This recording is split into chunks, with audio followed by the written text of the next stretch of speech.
Did you know that the biggest predictor of divorce after 60 isn't fighting, it's emotional distance? It's called gray divorce, and according to the National Center for Family and Marriage Research, its rate has tripled in the last 3 decades. And it rarely happens overnight. Dr. John Gottman have found specific behavioral patterns that can predict divorce with up to 91% accuracy. And more importantly, what if you could recognize those signs early enough to make clear-eyed, empowered decisions about your future? Hi, it's Vernon again. By the time you reach this stage of life, you've likely built a home, raised a family, weathered life's storms. So walking away at 60 or 70 seems unthinkable until it isn't. In today's video, we're going to break down the 4 most reliable signs that a late-life relationship is headed for emotional disconnection or divorce. These aren't vague red flags. They're measurable, observable behaviors that reveal the truth long before the papers are signed. If you're over 60 and committed to protecting your peace, your heart, and your future, don't miss what's coming. Hit that subscribe button, turn on notifications, and stay connected, because the insight you gain today could save you years of quiet heartbreak tomorrow. Let's walk through the 4 most telling signs, starting with the one that often hides in plain sight. Number 1. The silent killer. When communication dies. There's an old Sufi saying, "The lion who breaks his silence only to roar has already lost the battle." They don't always leave with shouting matches or slammed doors. Sometimes they leave slowly, through silence. One of the first, strongest predictors of divorce after 60 is the breakdown of meaningful communication. Not just fewer conversations, but the absence of emotional connection within those conversations. You talk about errands, you talk about grandkids, you talk about the weather, but you stop talking about each other, about how you feel, about what hurts, what you need, what you dream of. Psychologist Dr. John Gottman found that emotional disengagement, where couples stop turning toward each other for emotional support, is one of the clearest signs a relationship is in critical condition. And this isn't about conflict. In fact, many couples who eventually divorce report low-conflict marriages. But what they really mean is, we stopped talking about anything that truly matters. But here's the ancient wisdom part that modern psychology has rediscovered. Aristotle wrote about 3 types of communication in relationships: utility, pleasure, and virtue. Couples heading for late-life divorce have usually reduced their communication to pure utility. Did you pay the electric bill? What time is dinner? The doctor called. The communication of pleasure, sharing dreams, laughing together, expressing affection, gradually disappears. And the communication of virtue, discussing values, meaning, and what matters most, often dies completely. When communication dies, intimacy follows. And without intimacy, there's no glue left to hold you together, just habits, logistics, and routines. If you're recognizing yourself in this pattern, don't despair yet. There's more to understand about how this connects to the deeper issues we face as we age. But first, let me ask you, when was the last time you and your partner had a conversation that lasted more than 10 minutes and wasn't about logistics? Share your thoughts in the comment. I'd really love to hear it. And if the silence is the first crack, what happens when the roles that once defined your lives disappear altogether? That takes us straight into the second major predictor of late-life disconnection. Number 2. The identity crisis. Who are we without our careers? One of the most underestimated causes of late-life divorce isn't betrayal, conflict, or financial stress. It's identity collapse. After 60, many couples face a profound shift: retirement. For decades, your careers gave you purpose, routine, status, and often just enough distraction to avoid dealing with cracks in your relationship. But once that structure is gone, you're left facing a deeper, harder question. Who are we now without the roles that once defined us? And even more personally, who am I without the job title, the responsibilities, the need to be needed? In long-term marriages, especially traditional ones, the couple's dynamic can become heavily role-based. One was the provider, the other the nurturer. But retirement levels the playing field and exposes just how emotionally disconnected the relationship may have become. I remember my friend David, a surgeon who'd defined himself by his precision and authority for 35 years. When he retired, his wife Helen told me, "I married a confident leader. Now I'm living with someone who seems lost in his own home." David had become, in his words, a stranger to himself. When external roles disappear, we're forced to confront who we really are beneath our professional masks. Epictetus taught that we suffer not from events themselves, but from our judgments about events. Retirement isn't inherently destructive to marriage, but our inability to adapt our sense of self often is. Helen described watching David wander around the house, criticizing how she managed things he'd never paid attention to before. Suddenly, he had opinions about everything: the grocery shopping, how I loaded the dishwasher, even how I arranged the living room furniture. It was like living with a demanding child. What Helen was witnessing was David's desperate attempt to maintain some sense of control and competence. Without his surgical schedule, his life and death decisions, his respected position, he felt invisible, so he tried to recreate his authority at home, precisely where Helen had been the undisputed expert for decades. Couples who navigate retirement successfully learn to discover each other anew without the professional identities that may have kept them compatible, but not truly connected. Think about this as we move forward. How much of your relationship has been built around who you were professionally, rather than who you are essentially? This question becomes crucial when we examine the next pattern that experts watch for. Now, speaking of emotional erosion, we'll explore another pattern that quietly destroys intimacy from the inside out, one that researchers say is even more damaging than conflict itself. Number 3. The intimacy paradox: growing apart while growing older. Somehow, couples who've loved each other for decades often find themselves most distant just when they have the most time to be close. There's a silent myth that often follows long-term relationships.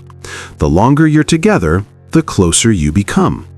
But for many couples after 60, the opposite becomes true. You grow older together, but not necessarily closer. In marriages heading for late-life divorce, the lust and romance pathways have often gone dormant, leaving only attachment, the kind you might feel for a reliable friend or longtime business partner. While you may know each other's habits, preferences, and routines by heart, emotional and physical intimacy quietly fade into the background. Not out of malice, but out of quiet neglect. You stop asking questions. You stop touching. You stop being curious about each other's inner world. The experts who predict divorce look for specific signs of this intimacy erosion. Couples who no longer touch casually, who stopped sharing their inner thoughts, who feel more comfortable confiding in friends than in each other. They watch for the moment when couples stop fighting, not because they've found peace, but because they've stopped caring enough to engage. Yet, here's the wisdom that could change everything. The ancient Greeks had different words for different types of love. Eros, passionate love; philia, deep friendship; storge, familial affection; and agape, unconditional love. Couples in crisis have often lost eros and philia while maintaining only storge. They care for each other like family members, but the spark of chosen partnership has dimmed. When emotional and physical intimacy disappear, people often start looking for it elsewhere, not always through affairs, but through distractions, avoidance, or emotional withdrawal. What was once a relationship built on shared growth becomes a polite arrangement held together by habit and history. So what should you do? Start asking real questions again, not about errands or schedules, but about feelings, memories, and what matters now. Try, what's something you've always wanted us to do but never said out loud? Reintroduce touch. Small gestures matter more than grand ones. A gentle hand on the back, a kiss before bed, sitting close on the couch. These rebuild physical connection without pressure. Create new firsts together, whether it's taking a class, planning a weekend trip, or even just trying a new recipe. Novelty can reignite emotional closeness that routine has dulled. Give this video a like if it helped you see your relationship more clearly, or gave you something to reflect on. This intimacy paradox connects directly to our final warning sign, one that often surprises people because it seems so practical, yet cuts to the very heart of partnership. Number 4. The financial fracture. Money fights after 60. Money doesn't just pay the bills. It reveals values, fears, and power dynamics. And after 60, when retirement becomes reality and incomes often shift, money can become more than just a stressor. It can become a silent wedge or an explosive one. Benjamin Franklin wrote, "A penny saved is a penny earned," but he might have added, "and a marriage destroyed is a fortune lost." After 60 years of life, couples often discover they have fundamentally different relationships with money. Differences that retirement and limited resources can transform into relationship poison. Many late-life divorces don't happen because of money, but money becomes the battleground for deeper emotional disconnects, control, secrecy, resentment, or mismatched priorities. One partner wants to spend on travel and grandkids. The other wants to save just in case. One is still supporting adult children, while the other resents the financial drain. Or worse, one has kept financial secrets for years, and retirement brings it all to light. But the pattern intensifies after 60, when fixed incomes force couples to confront financial realities they may have avoided for decades. I've observed that financial conflicts in senior marriages often mask profound disagreements about how to spend their remaining years. Should they travel while they're healthy? Move to a smaller home? Help adult children financially? Each decision carries weight because there may not be time or resources to recover from mistakes. The ancient Stoic philosophers taught that true wealth comes from wanting what you have rather than having what you want. Couples who navigate financial tensions successfully learn to align their values about money, security, and legacy. They have honest conversations about their fears and hopes.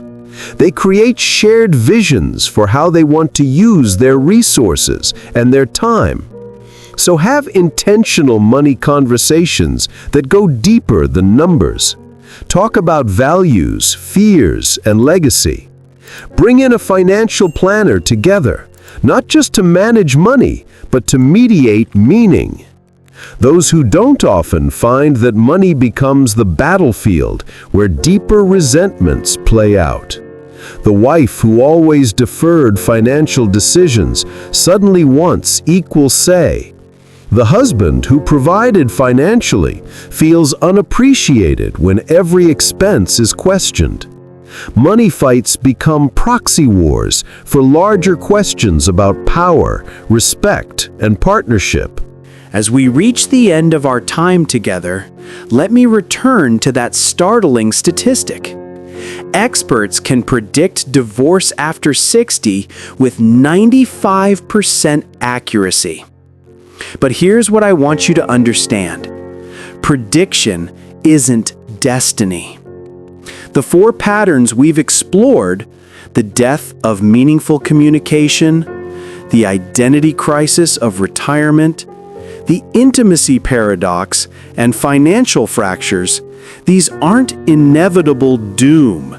They're warning signals, like the canaries in coal mines that saved countless lives by alerting miners to danger.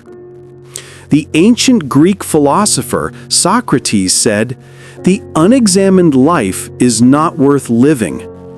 I would add, the unexamined marriage may not be worth saving. But examination requires courage. The courage to see clearly, speak honestly, and act with wisdom. If you recognize your relationship in these patterns, you have choices. You can use this awareness to begin conversations you've been avoiding. You can seek the help of counselors who understand the unique challenges of senior relationships. You can decide whether your marriage is worth the effort of renewal or whether dignified separation serves you both better.